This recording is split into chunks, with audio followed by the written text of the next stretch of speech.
Movie की starting में हम लोग देखते हैं एक मिनी ट्रक ड्राइवर को जिसके ट्रक से एक हिरण का एक्सीडेंट हो जाता है। लेकिन हैरानी वाली बात ये थी कि इतना बुरा एक्सीडेंट होने के बावजूद वो हिरण मरता नहीं है। वो खड़ा हो जाता है और उसकी आंखों का रंग बदल जाता है और अब वो बिल्कुल भी नॉर्मल नहीं लग रहा था। दरअसल ये हिरण यहाँ फैले ज़ोंबी वायरस की वजह से ज़ोंबी बन चुका था। इसके बाद हम लोग देखते हैं इस आदमी को जिसका नाम है शेओक वू। ये कंपनी में फंड मैनेजर है और ये काम में कुछ ज्यादा ही बिजी रहता है, जिसकी वजह से इसका डाइवोर्स भी हो चुका है। और यहाँ पर हम लोग देखते हैं कि वो अपनी पत्नी से अपनी बच्ची की कस्टडी के लिए लड़ाई कर रहा था। शेओक वू की बेटी का नाम सुआन है और आज उसका बर्थडे है, इसलिए शेओक वू उसके लिए एक सरप्राइज गिफ्ट लेके जाता है। लेकिन सुआन जब उस गिफ्ट को खोलती है तो वो उस गिफ्ट को देखकर बिल्कुल भी खुश नहीं होती, क्योंकि उसके पिता ने जो गिफ्ट अब की बार दिया है वैसा ही गिफ्ट उन्होंने पिछली बार भी दिया था। शेओक वू अपने काम में इतना ज्यादा बिजी रहता है कि उसे इस बात का ध्यान ही नहीं था कि वो अपनी बेटी को वही गिफ्ट दोबारा से दे रहा है, इसलिए वो काफी शर्मिंदा भी होता है और इसे इस बात का एहसास भी था। सुआन अपने डैडी से कहती है कि मुझे मोम से मिलना है। आज सुआन का बर्थडे था, इसलिए शेओक वू उसकी माँ के पास जाने के लिए मान जाता है। अगले सीन में हम लोग देखते हैं एक रेलवे स्टेशन का, जहाँ पे एक ट्रेन बुसान जाने के लिए लगी होती है। शेओक वो अपनी बेटी के साथ इसी ट्रेन में बैठता है। इस ट्रेन में काफी लोग थे, जिसमें एक बेसबॉल टीम के कई सारे प्लेयर्स भी थे और इसी टीम में एक योंगगुक नाम का लड़का रहता है जिसकी एक गर्लफ्रेंड होती है जो इनकी टीम की चेयर लीडर है और इसका नाम है किम जिन ही।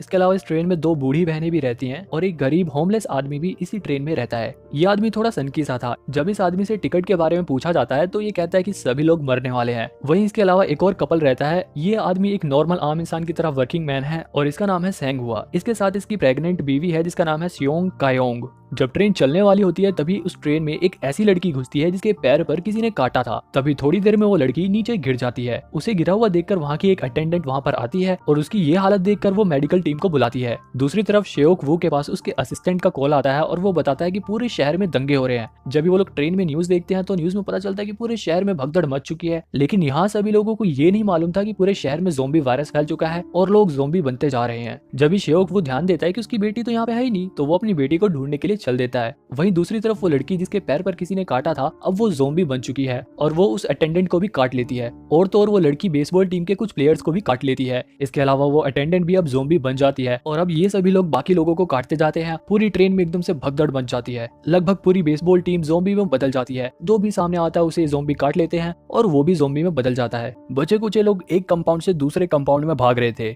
वहीं दूसरी तरफ शेओक वू अपनी बेटी को अभी भी ढूंढ रहा था। वो अपनी बेटी को ढूंढते ढूंढते एक ऐसे कंपाउंड में पहुंच जाता है जहाँ के सभी लोग ज़ोंबी में बदल चुके हैं और जैसे ही ज़ोंबी शेओक वू को देखते हैं वो इसके पीछे दौड़ने लग जाते हैं। जब ही पीछे से सुआन अपने पिता को बुलाती है, शेओक वू अपनी बेटी सुआन को लेकर भागने लग जाता है और उसके पीछे बहुत सारे ज़ोंबी पड़ जाते हैं। शेओक वू किसी तरह अपनी बेटी को लेकर एक ऐसे कंपाउंड में पहुंचता है जहाँ के सभी लोग अभी सही सलामत है। वो वहाँ पहुंचकर जल्दी से गेट बंद कर देता है। वहीं दूसरी तरफ सेंग हुआ अपनी प्रेग्नेंट बीवी को लेकर किसी तरह ज़ोंबी से बचते बचाते उसी कंपाउंड के पास पहुंच जाता है। लेकिन कंपाउंड का गेट तो शेओक वू ने बंद कर रखा था। सेंग हुआ शेओक वू से गेट खोलने को कहता है। शेओक वू थोड़ी देर तक सोचता है कि गेट खोलूं या ना खोलूं, लेकिन जैसे ही ज़ोंबी शेंग हुआ के पास आते हैं उससे पहले शेओक वू गेट खोलकर शेंग हुआ और उसकी बीवी को अंदर कर लेता है और गेट बंद कर देता है। इसके बाद सेंग हुआ शेओक वू के ऊपर थोड़ा नाराज होता है, क्योंकि अगर उसने गेट खोलने में थोड़ी सी भी देरी करी होती तो शायद सेंग हुआ और उसकी प्रेग्नेंट बीवी भी ज़ोंबी बन जाते। जब भी थोड़ी देर में ट्रेन में अनाउंसमेंट होती है कि ट्रेन अगले स्टेशन पर नहीं रुकेगी, लेकिन योंग सुक नाम का एक आदमी कैप्टन से बोलता है कि हमें अगले स्टेशन पर रुकना चाहिए वरना हम सब मारे जाएंगे। लेकिन ट्रेन के कैप्टन को अगले स्टेशन पर रुकने के ऑर्डर्स नहीं थे।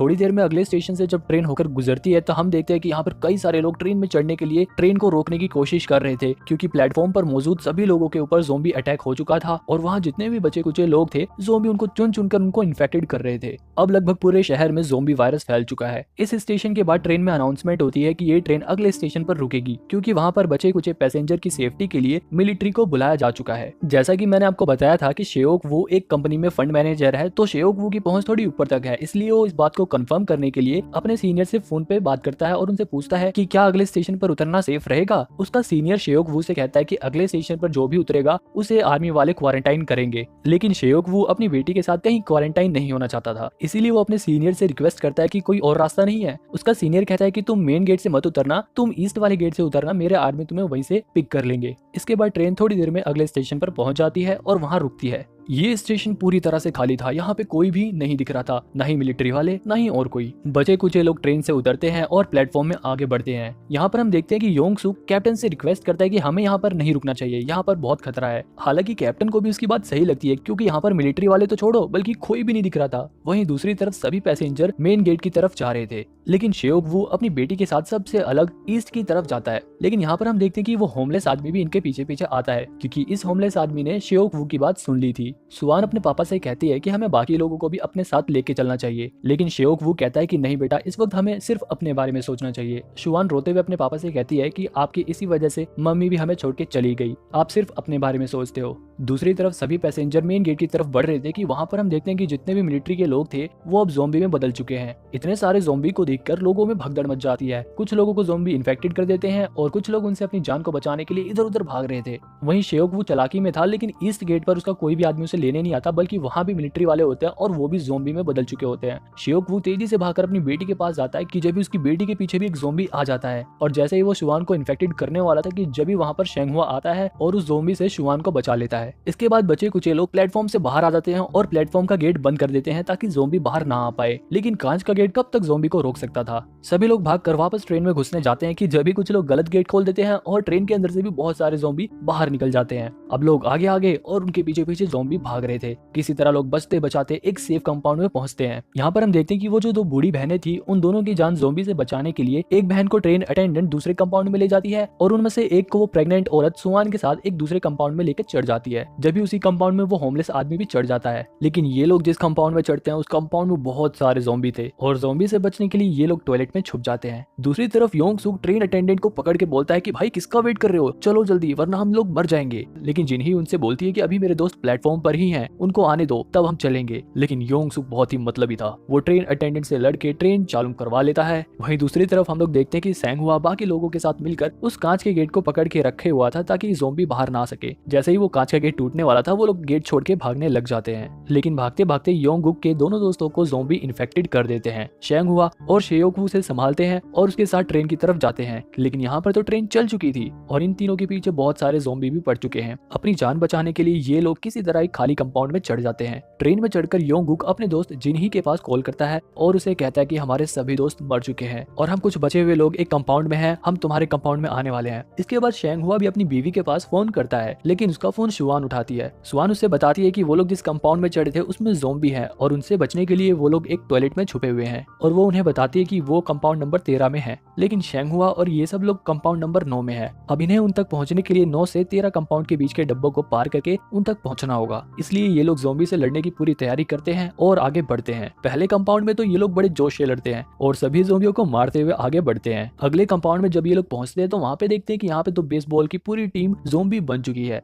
योंगुक अपने दोस्तों को ज़ॉम्बी बना हुआ देखकर एकदम शॉक हो जाता है, लेकिन शेंगहुआ और शेयोक वो उनसे लड़ने की तैयारी कर ही रहे होते हैं कि जब भी एक टनल आ जाती है और टनल की वजह से ट्रेन में अंधेरा हो जाता है। यहाँ पर ये लोग नोटिस करते हैं कि ज़ॉम्बी अंधेरे में इन्हें देख नहीं पा रहे हैं, तो ये लोग अंधेरे का फायदा उठाकर ज़ॉम्बी से चुपचाप बिना लड़े उनसे बचकर ये वाला भी कंपाउंड पार कर लेते हैं। इसके बाद अगले कंपाउंड को पार करने के लिए शेयोक वो प्लान बनाता है। वो शेंगहुआ का फोन लेता है और ज़ॉम्बियों के बीच में फेंक देता है और अपने फोन से उस फोन पर कॉल करता है, और जैसे ही फोन की रिंगटोन बजती है सभी ज़ॉम्बी उस फोन के पास आ जाते हैं और अगली टनल आते ही जैसे अंधेरा होता है वो लोग अंधेरे का फायदा उठाकर साइड से चुपचाप निकल जाते हैं। अब शेयोक वो अपनी बेटी से मिलकर बहुत खुश होता है और शेंगहुआ अपनी बीवी से मिलकर भी खुश होता है, लेकिन ये लोग बाकी लोगों के पास जाते उससे पहले टनल खत्म हो जाती है और ज़ॉम्बी इन्हें देखने ही वाले होते हैं कि ये लोग भी टॉयलेट में छुप जाते हैं। इसके बाद ये लोग प्लान बनाते हैं कि अगली टनल 3 मिनट के बाद आएगी और अगली टनल आते ही हमें अंधेरे का फायदा उठाकर ये वाला कंपाउंड पार करना होगा। इसके बाद योंगुक अपनी दोस्त के पास फोन करता है और उसे कहता है कि हम लोग आने वाले हैं, तुम लोग कंपाउंड का गेट खोल के रखना। जिनही बहुत खुश होती है, वो सभी लोगों से कहती है कि मेरे दोस्त आ रहे हैं, हमें उनके लिए गेट खोलना है,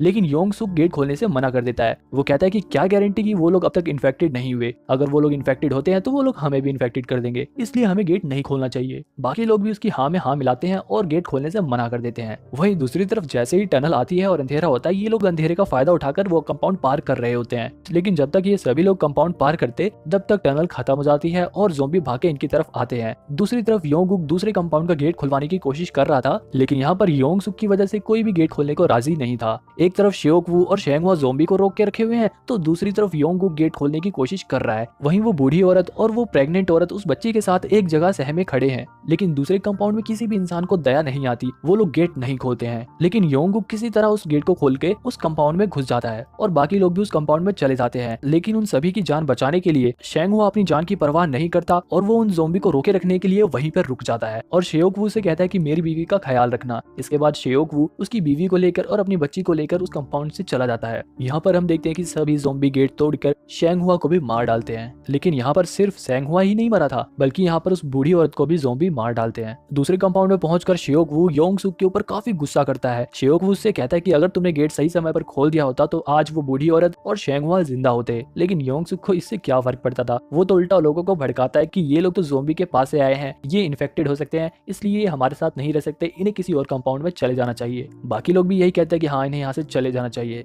वहीं वो बूढ़ी औरत अपनी बहन को ज़ॉम्बी बना हुआ देखकर काफी सदमे में थी। इसके बाद शियोक वू भी गुस्से में आकर उन सभी के साथ दूसरे कंपाउंड में चला जाता है और इनके साथ जिन्ही भी चली जाती है। इन सभी के जाने के बाद ये लोग उस कंपाउंड का गेट अच्छे से बंद कर देते हैं ताकि वो लोग यहाँ पर ना आ सके। यहाँ पर हम देखते हैं कि उस बूढ़ी औरत की बहन कंपाउंड के गेट को खोल देती है, क्योंकि उसकी बहन के ज़ॉम्बी बनने के कारण यही लोग थे। गेट खुलते ही सभी ज़ॉम्बी उस कंपाउंड में घुस जाते हैं और सभी को इन्फेक्टेड कर देते हैं। सभी लोग चिल्ला रहे होते हैं। अब ये सभी लोग ज़ॉम्बी बन जाते हैं। वही दूसरी तरफ ये लोग बच जाते हैं। शियोक वो अपनी बेटी से कहता है कि बेटा, मैं तुम्हें तुम्हारे बर्थडे पर तुम्हारी मम्मा से जरूर मिलवाऊंगा। जब भी ट्रेन एक स्टेशन पर जाकर रुक जाती है, क्योंकि ट्रैक पर दो ट्रेनें आपस में लड़ी हुई थी, जिसकी वजह से रास्ता बंद था। अब उन्हें आगे बढ़ने के लिए एक दूसरी ट्रेन बदलनी थी। वहीं हम देखते हैं कि योंग सुक एक अटेंडेंट के साथ एक टॉयलेट में छुपा हुआ है। योंग सुक अपनी जान बचाने के लिए अटेंडेंट को ज़ॉम्बियों के बीच फेंक देता है और खुद वहां से भाग जाता है। दूसरी ट्रेन तक जाने के लिए योंगुक और जिन्ही एक ट्रेन के बीच में से होकर जाते हैं। जब यहाँ पर योंग सुक आ जाता है और जिन्ही को ज़ॉम्बियों के बीच में फेंक देता है और खुद वहां से भाग जाता है। अब जिन्ही भी इन्फेक्टेड होने की वजह से ज़ॉम्बी बन जाती है। योंगुक जिन्ही से बहुत प्यार करता था, इसलिए वो जिन्ही को छोड़कर नहीं जाता। जिन्ही उसे काट लेती है और अब योंगुक भी इन्फेक्टेड हो जाता है। जब भी हम लोग देखते हैं कि सामने से एक जलती हुई ट्रेन आती है और वो एक ट्रेन से टकरा जाती है, जिसकी वजह से शियोक वू और वो प्रेग्नेंट औरत एक ज़ॉम्बी से भरी हुई ट्रेन के नीचे फंस जाते हैं। वहीं दूसरी तरफ हम लोग देखते हैं कि कैप्टन एक ट्रेन के पास पहुंच गया है। कैप्टन ट्रेन से उतरकर योंग सुक की मदद करने के लिए जाता है, लेकिन योंग सुक तो इतना मतलबी था, वो कैप्टन को भी ज़ॉम्बी को बीच में ढकेल देता है। वहीं दूसरी तरफ शियोक वो किसी तरह उस ट्रेन के नीचे से निकलने की कोशिश कर रहा था कि जब भी उन सभी को ज़ॉम्बी से बचाने के लिए वो होमलेस आदमी ज़ॉम्बियों को एक तरफ रोक के रखता है और यहाँ पर शियोक वो उस प्रेग्नेंट औरत के साथ और बच्ची के साथ बाहर निकल जाता है, लेकिन वो होमलेस आदमी उन सभी की जान बचाने के लिए वहीं पर रह जाता है।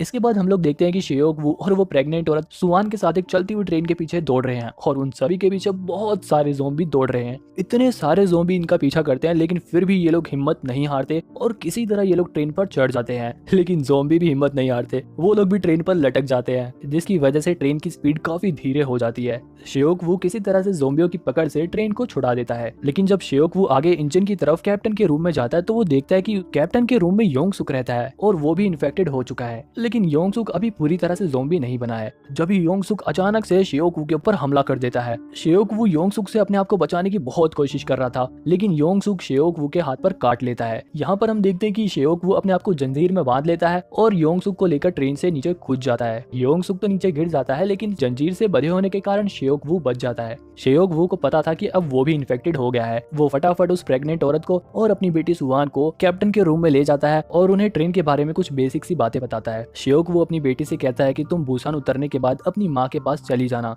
और जब तक तुम बुसान ना पहुंच जाओ इन आंटी के साथ ही रहना। सुवान बहुत रो रही होती है, वो अपने पिता से अलग नहीं होना चाहती थी। शियोक वो भी अपनी बेटी से अलग नहीं होना चाहता था, लेकिन अपनी बेटी को बचाने के लिए उसे ऐसा करना पड़ रहा था। शियोक वो उस रूम से बाहर आ जाता है और खूब रोता है और रोते रोते अपनी बेटी के बारे में सोचता है। वो अपनी बेटी के साथ बिताए लम्हों को याद करता है और उन्हीं यादों को अपनी जिंदगी के आखिरी लम्हों में अपनी आंखों में सजोए शियोक वो हंसते हंसते उस ट्रेन से कूद जाता है। दूसरी तरफ सुवान बहुत रो रही थी। इसके बाद हम देखते हैं कि थोड़ी देर बाद वो ट्रेन बुसान स्टेशन पहुंच जाती है। यहाँ पर ये दोनों ट्रेन से उतरते हैं और एक टनल से होकर आगे जाते हैं, जहाँ पर बहुत सारे मिलिट्री वाले बैठे हुए थे। मिलिट्री वाले जब इन्हें देखते हैं तो वो समझ नहीं पाते कि ये एक नॉर्मल इंसान है या कोई इन्फेक्टेड ज़ॉम्बी है, इसलिए वो लोग तय करते हैं कि इन्हें गोली से उड़ा दिया जाए। जैसे ही वो लोग गोली चलाने वाले थे कि जब सुवेन वही पोयम गाती है जो वो अपने पिता को सुनाने वाली थी। मिलिट्री वाले ये समझ जाते हैं कि ये लोग नॉर्मल इंसान है और वो लोग इन दोनों को रेस्क्यू कर लेते हैं। दोस्तों, ये मूवी कई सारे इमोशनल सीन से भरी हुई है। आप मेरे को कमेंट में बताना कि आपको सबसे प्यारा सीन कौन सा लगा, और ऐसी ही मूवी देखने के लिए चैनल को सब्सक्राइब कर लो।